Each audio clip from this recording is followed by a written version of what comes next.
Hello and good day to all of us, especially Dr. Ong. Right now, I'm Fatwa Median and I'm going to explain about my alternative assessment for CQD7015 HRM. So the content chosen is how can compensation strategies enhance organizational resilience, especially in times of economic downturn and high external environment uncertainty. Discuss the potential benefits and limitations of the strategies, focusing on the impacts of employee morale and overall long-term organizational outcomes. So imagine what happened when the company sees that the productivity is low. They won't try to improve it, right? One of the way is to motivate the employees so that they can do more, become more productive.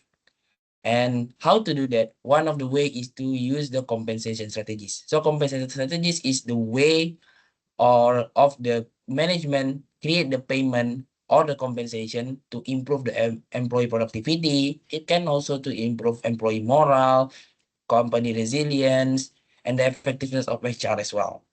So this align with the social exchange theory. When the employee give you something, the company will give back to the employee. So there will be some exchange there. So this strategy can be chosen in many times, many problems. For example, productivity is mentioned that the company actually can create the compensation with performance pay base. So this will enhance or increase the external motivation of the employee to become more productive so that they can receive the compensation while company will receive the productivity that help them to achieve the long-term outcomes. And it can happen also when during the company downhill, when the economy is quite low. So the compensation strategies is created is like the pay freeze. So the wages might be postponed for around like 2 months or 3 months. And then after that, perhaps the employee morale will be a little bit low. To make sure to keep the employee morale is there, make sure that the communication is still going on, explain the situation, and then the employee will understand. Hence, also employees stay at the company as well as the company may alive due to the postponement earlier. And then the strategy can be used in many ways in terms of tangible asset that can be benefits, money, insurance, paternal leave, and others. While the intangible, it can be the reward, recognition, growth development, and many more. So start with the content, start with the benefits of the compensation strategies. First is the ability to resist in crisis. According to PwC analysis, when COVID-19, which happened when around 2019, 2020, when the company is in downhill and also high uncertainty out there. So most of the company who survive, they create a pay freeze. So here, this will make the company able to resist at that time, resist at that crisis, and still alive until now, and even they're able to achieve the long-term outcomes that they have been prepared. After that, reduce uncertainty. This happen if the compensation strategies is clearly explained, because when the company said that, okay, employee, we cannot pay you for this month because there is a problem with the company financial, economic downhill, high uncertainty out there.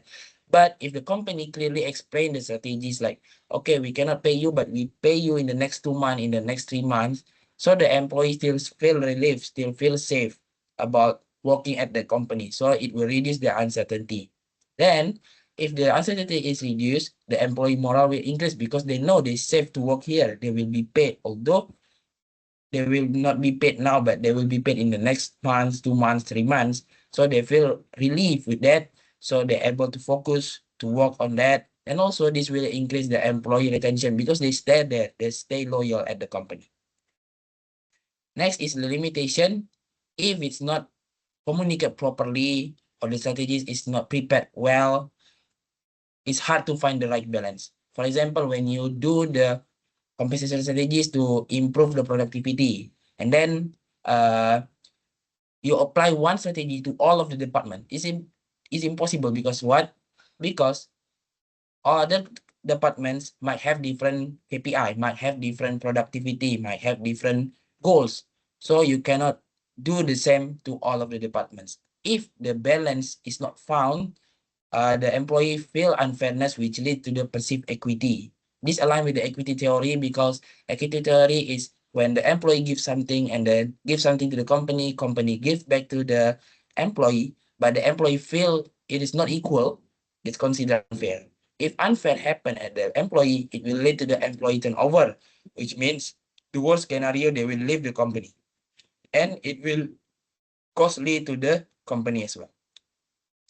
So to prevent any limitations of the compensation strategies that must be done because as mentioned in the content that the situation is at economy downhill and also there is a lot of uncertainty. So first of all, communicate well before taking action because you have to change, right?